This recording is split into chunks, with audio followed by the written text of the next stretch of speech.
यसमा चाहिँ नि केही प्राविधिक कुरा धेरै नभए पनि आज मैले चाहिँ यो राजनैतिक कुरा गर्ने विचार गरेको छु हैन।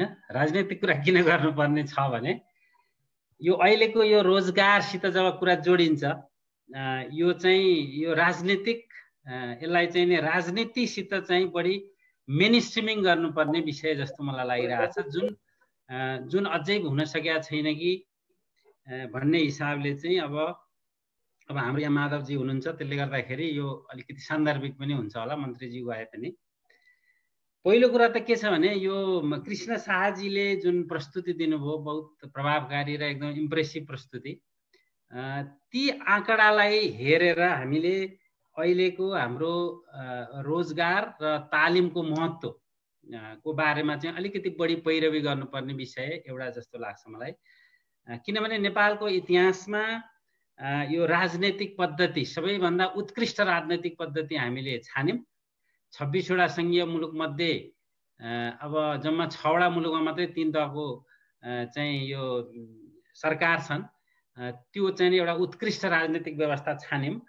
तर अब खासमा यो राजनीतिक व्यवस्थाको अर्थ चाहिँ अलिकति युवाहरूलाई राजनीतिमा ल्याउने, राजनीतिक नेतृत्वमा ल्याउने, साथसाथै यो चाहिँ रोजगारीमा लाने र समृद्ध हुने भन्ने जुन एउटा यसको नारा छ, यसको महत्त्वपूर्ण पक्ष छ, यो पक्षमा यो महासंघको एकदम एग्रेसिभ भूमिका खेल्नुपर्छ महासंघले भन्ने जस्तो मलाई लाग्छ हैन। मैले चाहिँ नि यो सामुदायिक वनोपभोक्ता महासंघको साथीहरूसँग लामो सहकार्य हामीले गर्यौं। 20-25 वर्ष, 25 वर्ष तपाईहरुभन्दा 19 वर्ष जेठो महासंघ हो त्यो। त्यसको चाहिँ अभियान हेर्दाखेरि मलाई के लाग्छ भन्दाखेरि यसको जुन महत्त्व छ अहिले हैन नेपालको इतिहासमा, यो अहिलेको संघीयताको सन्दर्भमा अहिले रोजगारी र तालिमले, त्यसमा पनि स्किलले, त्यसमा पनि टिबेट सेक्टरले सबैभन्दा महत्त्वपूर्ण ठाउँ पाएको, यसको महत्त्व देखिएको बेला हो। त्यसले गर्दा यो चाहिँ एकदम तातेका बेला हान्नुपर्छ भन्ने जस्तै एउटा चाहिँ नि त्यो अवस्था भएको हुनाले महासंघको एकदम यसमा पैरवी गर्ने भूमिका महत्त्वपूर्ण छ। र जुन आज तपाईको ग्यादरिङबाट पनि म अत्यन्तै हर्षित भएँ, किनभने यतिका मान्छेलाई ल्याएर तपाईहरुले यसलाई एउटा आफ्नो दिवसको माध्यमबाट विभिन्न पक्षका मान्छेहरूलाई लिएर आउनुभयो, यसको महत्त्व देखाउनु भयो। अब दोस्रो चाहिँ किन पनि यो महत्त्वपूर्ण छ भन्नुहुन्छ भने यो नेकपाको मेनिफेस्टो, अहिलेको जुन सरकारमा रहेको पार्टीको मेनिफेस्टोमा प्रष्ट रूपमा के लेखा छ भने 70% जेनरल एजुकेसनका विद्यार्थीलाई हामीले चाहिने प्राविधिक शिक्षामा लाने भन्ने कुरा उहाँहरूले लेख्नु भएको छ। त्यसैगरी अहिलेको अपोजिसन पार्टी कांग्रेसकोमा पनि व्यावसायिक तालिम यो प्राविधिक शिक्षालाई चाहिँ जोड दिने भन्नुभएको छ।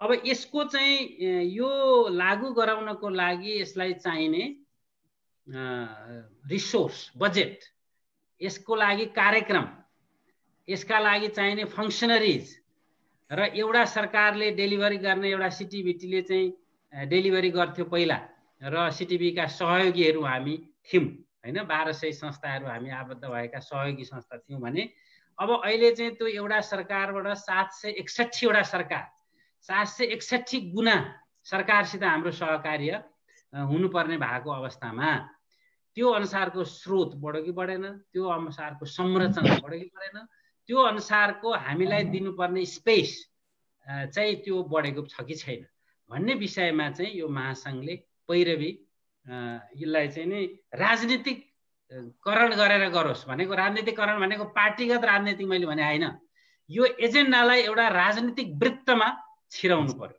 अर्थ मन्त्रालयको वृत्तमा छिराउनु पर्यो र यसमा अहिले जुन छुट्याइएको यसको यस्तो महत्त्वपूर्ण विषयलाई दिने जुन स्रोत छ, महत्त्व छ, स्पेस छ, त्यो पर्याप्त छैन भनेर चाहिँ अहिले कृष्ण शाहजीले दिएका आँकडाहरू हामीले सबै ठाउँमा बताउन सक्नु पर्यो।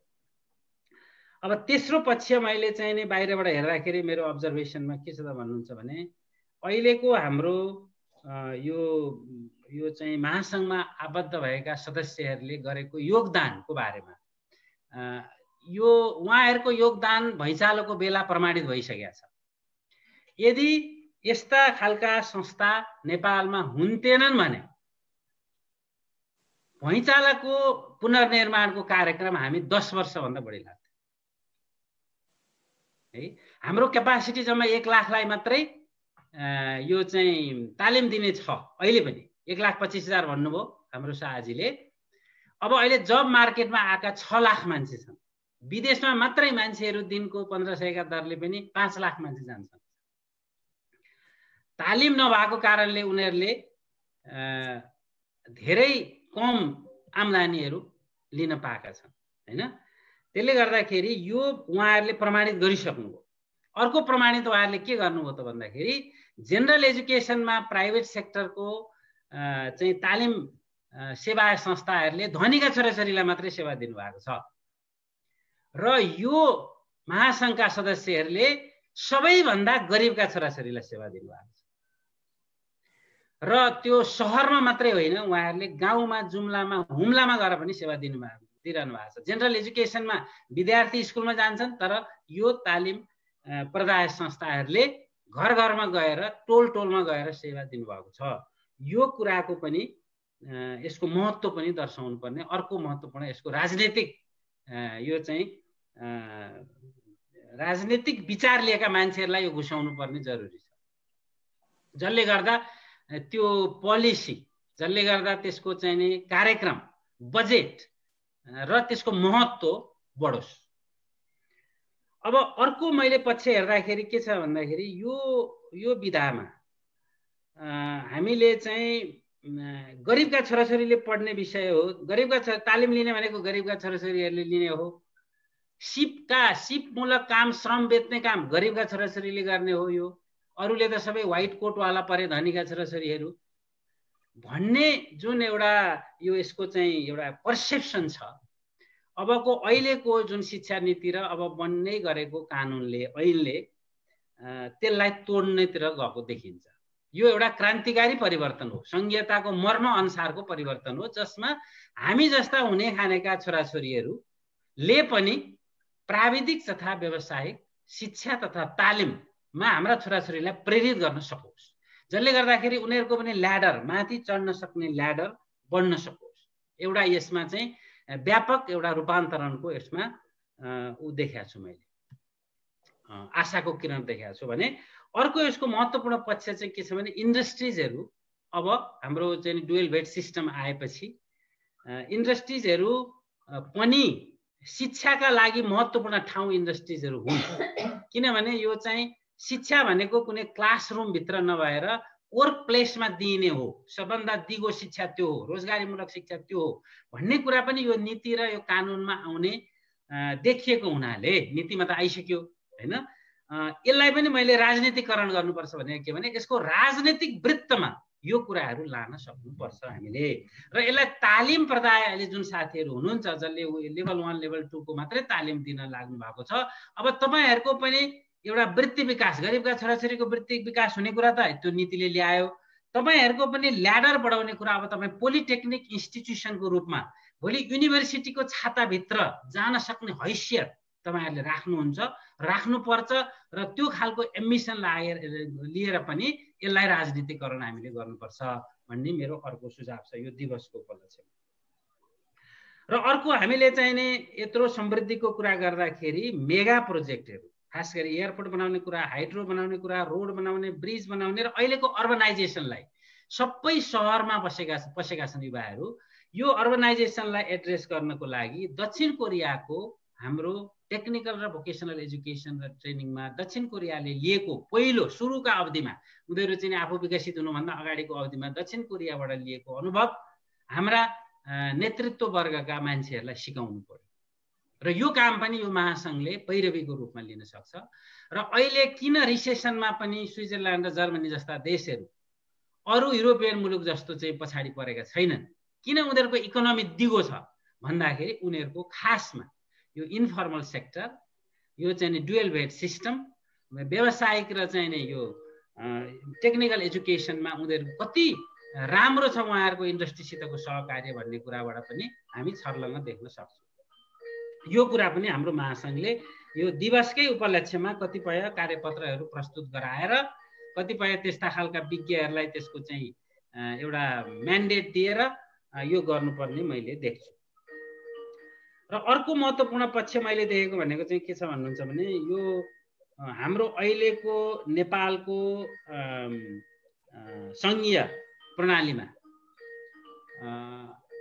हाम्रो स्थानीय सरकार, प्रादेशिक सरकार र सङ्घीय सरकार तीनटैको महत्त्वपूर्ण भूमिका हुन्छ भनेर हाम्रो संविधानको मर्ममा अनबन्डलिङ रिपोर्टमा प्रष्ट रूपमा लेखेको छ।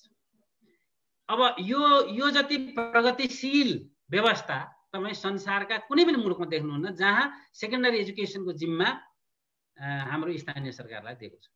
र हाम्रा अधिकांश तालिमहरू अहिले लेभल 1 र लेभल 2 छन् जुन सेकेन्डरी एजुकेसनको दायराभित्र पर्छन्। त्यसो भएको हुनाले स्थानीय सरकारको भूमिका यसमा सबैभन्दा महत्त्वपूर्ण छ हैन। र स्थानीय सरकारको भूमिका महत्त्वपूर्ण हुनुको मतलब हामीलाई एउटा फाइदा के हो भने 753 वटा सरकारसित हामीले काम गर्न सक्ने, हाम्रो सहकार्य गर्न सक्ने एउटा स्पेस हामीले पायौँ। एउटा सरकारबाट 753 वटा सरकारमा पायौँ।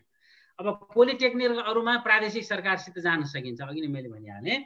र यो कुरालाई चाहिँ हामीले हाम्रो सङ्गठन विस्तारमा अथवा हाम्रा साथीहरूलाई दिने एउटा अवधारणात्मक ओरिएन्टेसनमा हाम्रो सहकार्य अब स्थानीय सरकारसित एग्रेसिभ रूपले जानुपर्छ हामी। र स्थानीय सरकार नै यसको महत्त्वपूर्ण फन्डिङ एजेन्सी हो।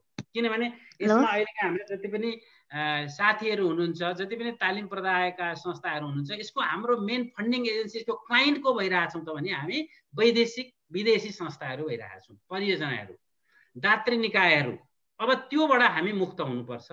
र हाम्रो पहिलो त यसको फन्डिङ एजेन्सी इन्डस्ट्रिज नै हुनुपर्छ। किनभने बढी मात्रामा इन्डस्ट्रीले अर्को वर्क प्लेस दिएर उहाँहरूलाई तालिममा त्यसरी काम गरेकै ठाउँमा जानुपर्छ, ठेकदारहरू हुनुपर्छ हैन, उहाँहरूसित हामीले सहकार्य गर्नुपर्छ भने। दोस्रो चाहिँ हाम्रो फन्डिङ एजेन्सी भनेको स्थानीय सरकार, प्रादेशिक सरकार र सङ्घीय सरकार हुनुपर्छ। किनभने जसले सक्दैन शिक्षामा सङ्घीय सरकार अथवा हाम्रो सरकारको दायित्व हो त्यो शिक्षा र स्वास्थ्य चाहिँ समाजवादतिर जान्छु भन्ने राजनीतिक पार्टीहरू, त्यसमा पनि मार्क्सवादी पार्टीहरू सत्तामा भएपछि उहाँहरूले स्वास्थ्य र शिक्षालाई फन्डिङ गर्नुपर्छ सबभन्दा बढी हैन। त्यसो भएको हुनाले एउटा फन्डिङ एजेन्सी सरकार हुनुपर्छ, अर्को funding agency industries, private sector हुनुपर्छ, जसले चाहिँ कस्तो चाहिने हो भनेर उहाँहरूले त्यो तालिम प्राप्त गर्ने मान्छेलाई होस्ट गर्न सक्नुपर्छ। र यदि यो गन्तव्यमा हामी जान सक्यौँ भने मात्रै यस्ता खालका दिवसहरू र महासङ्घका चाहिँ अभियानहरू सफल हुन सक्छन्। र यस्ता खालका चाहिँ दिवसलाई हामीले बढी बौद्धिक तर्क, बौद्धिक बहस, डिस्कोर्समा लाने गरिकन आयोजना गर्नको लागि प्रेरित गरोस् यहाँहरूलाई। र एउटा चाहिँ फर्मालिटीको लागि अथवा यहाँ चाहिँ धेरै पावरमा भएका मान्छेलाई मात्रै बढी स्पेस दिने हिसाबले भन्दा पनि यो चाहिँ एउटा ज्ञान दिने, पैरवीको लागि एजेन्डा तयार गर्ने, यसलाई राजनीतिकरण गर्ने। राजनीतिकरण भन्ने बित्तिकै अहिले के छ नेपाली समाजमा भने यो त खराब चिज हो भन्ने परिरहेछ कि माधवजी बाहेक सबैले त्यही भन्दा हुन् हैन। तर के छ भने हामीले हाम्रो सेक्टर पछाडि परेको कारणै के हो भने हामी राजनीतिकरण गर्न सकेनौँ। हामी राजनीतिकरण भनेको के हो भने राजनीतिक गर्ने मान्छेका दिमागमा हाम्रा कुरा राख्न सकेनौँ। हामी प्राविधिक मान्छेहरू मात्रै बढी कराइरहेको छौँ। त्यसले गर्दा त्यो पक्षबाट चाहिँ महासङ्घ जान सकोस्। यसको मतलब यो होइन कि फेरि महासङ्घ चाहिँ भोलि राजनीतिमा टिकट पाउने गरी महासङ्घमा राजनीति गर्ने भन्न चाहिँ खोजेको होइन मैले। यो चाहिँ महासङ्घले चाहिँ विज्ञतापट्टि नै बढ्ता यसको ध्यान जाओस्।